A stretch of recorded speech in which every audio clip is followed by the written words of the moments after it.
Assalamualaikum warahmatullahi wabarakatuh. Selamat datang di channel Ardi Chana Farm.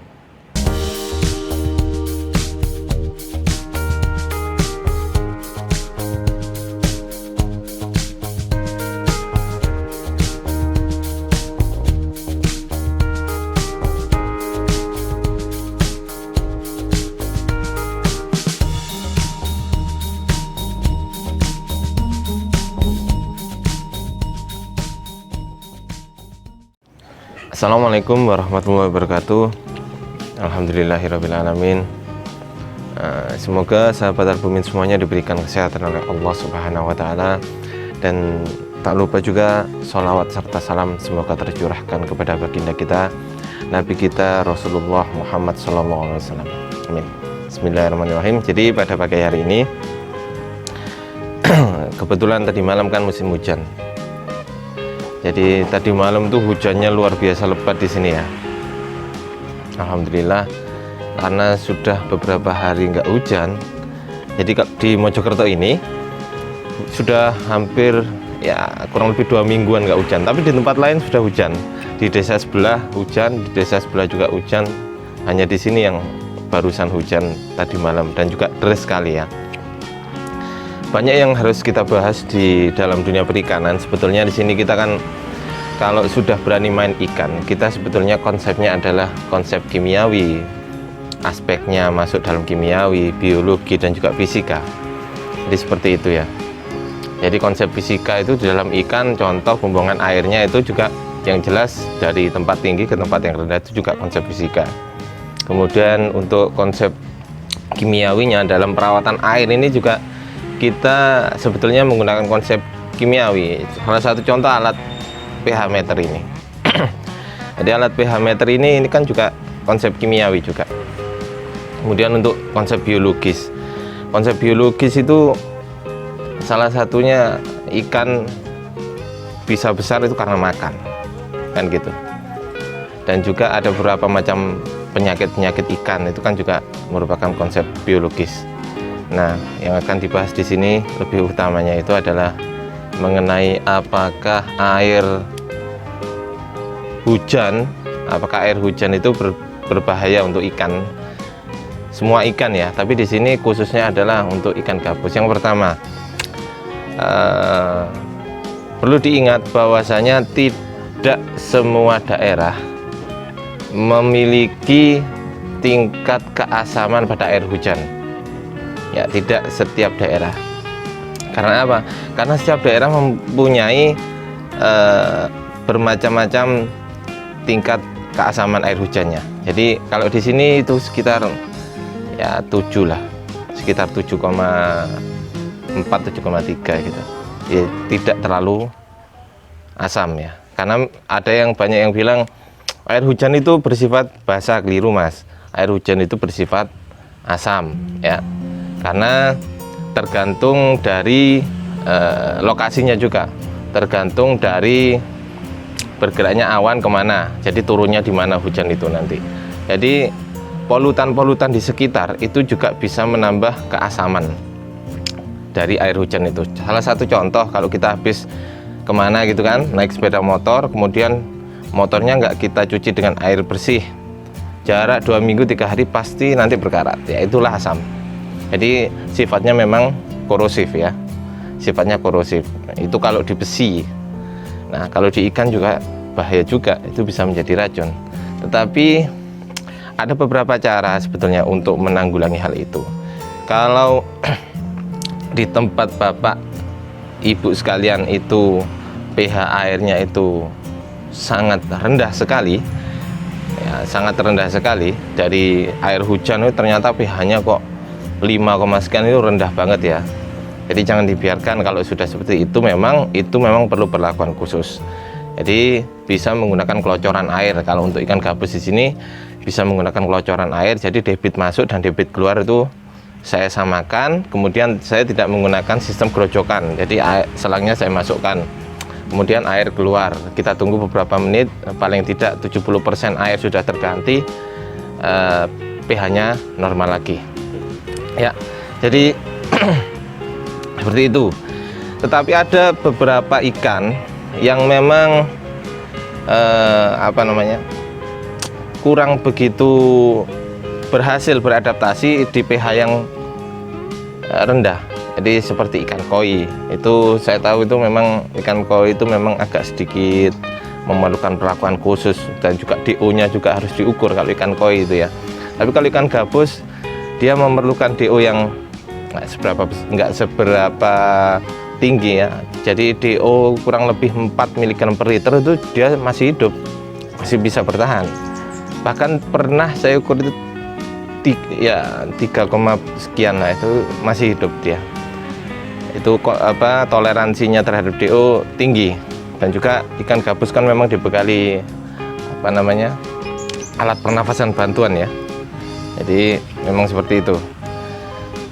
Kemudian untuk perlakuan selanjutnya di daerah seperti di daerah saya, jika hujan turun, tadi malam kan deras banget hujan turun, kemudian saya sempat ukur, nanti kita video ya air hujan di tempat saya, kita video nanti.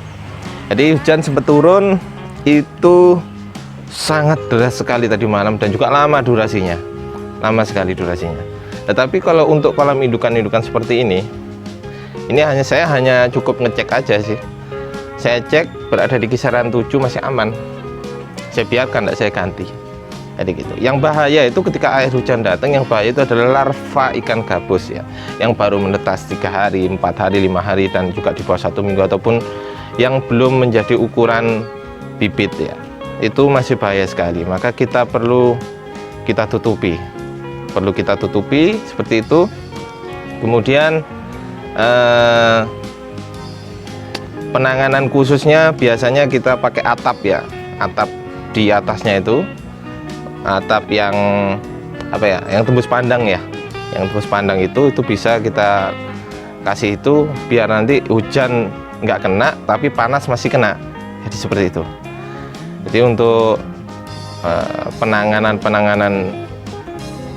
urusan air ini memang kita harus betul-betul sensitif teman-teman, apalagi untuk larva ikan gabus. Kalau untuk larva ikan gabus murni saya tidak izinkan air hujan masuk ya, itu murni. Tetapi kalau untuk bibit, ukuran 3, 4, 5, 6, 7, kalau pH di tempatnya Bapak Ibu masih normal, pH air hujannya masih normal, berada di kisaran 7, aman-aman aja. Jadi gitu. Tetapi kita lihat dulu fluktuasinya ya, yang bahaya itu adalah fluktuasi yang ekstrim.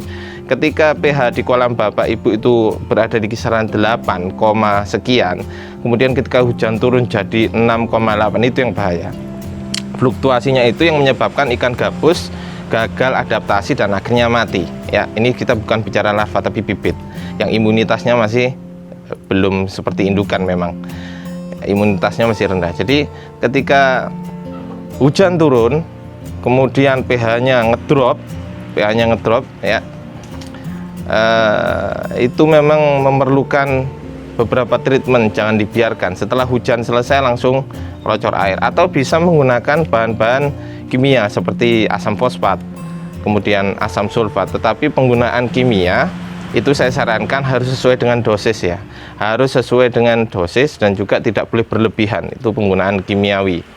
Jadi kalau mau aman, kalau saya di sini dan petani saya ajari, kalau sudah ada ikannya itu bisa menggunakan kelocoran air dari debit air masuk dan debit air keluar itu minimal harus sama. Dan juga tidak boleh main gerojokan ya, biar ikannya nggak stres. Biasanya kalau setelah hujan kan gerojokan itu kan datangnya berkeroyokan gitu kan, itu nanti biasanya bibit ikan gabus biasanya ngumpul di pojokan lalu dia loncat-loncat, itu artinya tandanya dia stres. Tetapi dia masih punya imunitas, dia membangun imunitas tersebut dengan cara ekses lendir. Tapi kalau dia berhasil, ekses lendirnya dia berhasil, dan juga kemudian dia pasti sehat lagi, lincah lagi setelahnya, nggak mati. Tapi jika dia gagal dia gagal beradaptasi, ekses lendir terus, akhirnya biasanya di permukaan air itu ada seperti minyak, kemudian ada busanya ya. Jadi permukaan air ditutupi oleh minyak, yaitu itu tadi adalah ekses lendirnya dari ikan gabus sudah. Kemudian ikan gabus ngambil nafas ke atas, nggak bisa, karena apa? Tertutupi oleh lapisan minyak itu tadi. Makanya gelembung-gelembungnya kan banyak biasanya seperti itu. Itu yang terjadi. Ikan mati, iya, karena gagal adaptasi. Tapi selama fluktuasi pH-nya nggak seberapa ekstrim, katakanlah jika di tempat saya ini, di kolam ini kan 7,6, hujan turun jadi 7,2 atau 7,1, masih aman, ya sudah saya biarkan. Kadang hujan seharian, kadang banyak yang tanya juga, Mas, di tempat saya hujan, diukur dulu pH-nya. Jadi gitu, kita tetap main dalam wilayah-wilayah ilmiah, kita nggak pakai perkiraan ya. Kalau untuk urusan seperti ini kita harus main secara ilmiah. Ya, kalau gitu kita coba ukur pH air hujan di tempat saya. Yuk.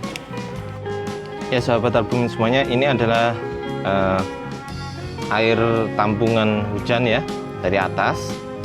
Air tampungan hujan itu ada kotoran-kotoran dari genting mungkin ya. Jadi kita langsung ukur saja berapa pH-nya air hujan murni ini ya, belum tercampur apa-apa. Kita coba ukur pH-nya.